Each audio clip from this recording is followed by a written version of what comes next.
কলকাতাতে আরো দুটি মেট্রো স্টেশন উঠে যেতে চলেছে। স্বাধীনতা দিবসের দিনেই উঠে যেতে চলেছে দুটো মেট্রো স্টেশনের কাউন্টার।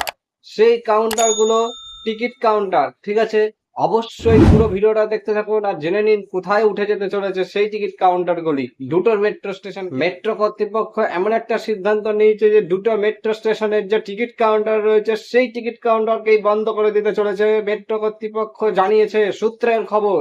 আপনারা দেখতে পাচ্ছেন দুটো মেট্রো স্টেশনে টিকিট কাউন্টার কিন্তু বন্ধ করে দেওয়া হয়েছে।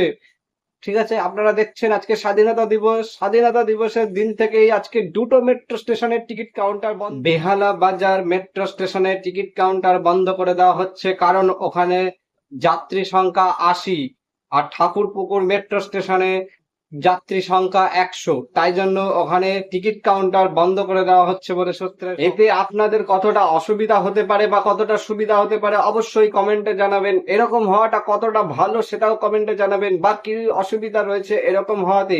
যেরকম আমরা দেখেছি লন্ডনের ক্ষেত্রে, লন্ডনেও কিন্তু এরকম ভাবে যাত্রীরা স্মার্ট কার্ড বা ওখানকার যে কার্ড রয়েছে, মেট্রো কার্ড বা আরো যেসব কার্ড রয়েছে সেই সব কার্ড ইউজ করে কিন্তু যাতায়াত করেন। আপনারাও কিন্তু কলকাতাতে, আমরাও কিন্তু এখন মেট্রো যখন ইউজ করব তখন কিন্তু একদম কার্ডের মাধ্যমে কিংবা নিজেরা টোকেন কেটে কিন্তু যাতায়াত করতে পারবো। এটা একটা কিন্তু বাইরের যে নিয়ম সেই নিয়ম কিন্তু এই লাগু হয়ে যেতে চলেছে। এখন কিন্তু ট্রায়াল রূপে কিন্তু এটা চলবে। ট্রায়াল রূপে চলবে বলে সূত্রের খবর। ট্রায়াল মেট্রো কর্তৃপক্ষ জানাচ্ছেন যে ট্রায়াল রূপে এটা চলবে। পরবর্তীকালে হয়তো সব মেট্রো স্টেশনে এরকম সিস্টেম চালু হয়ে যাবে বলে, ডিজিটাল পদ্ধতিতে চালু হয়ে যাবে বলে সূত্রের খবর। আজকে এই পর্যন্তই।